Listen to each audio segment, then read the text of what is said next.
Hi everyone, welcome back to the channel. If you are looking to clean up your Telegram contact list, I will show you how to delete any unwanted contacts in just a few steps. Let's jump right in. The first step is to start by opening the Telegram app and tapping on the Contact tab, usually found at the bottom or top of the screen depending on your device. Scroll through your contacts or use the search bar at the top to find the contact you want to delete. Tap on the contact name to open their profile.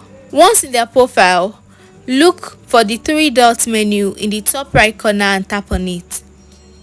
For an iPhone user, you click on the edit button at the top of the profile. In the menu that appears, select delete contact.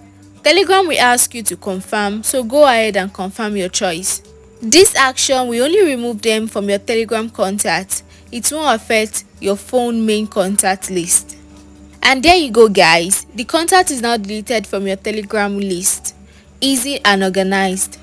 Thank you so much for watching this video. If you found it helpful, please like, comment and subscribe, and I will see you in our next one.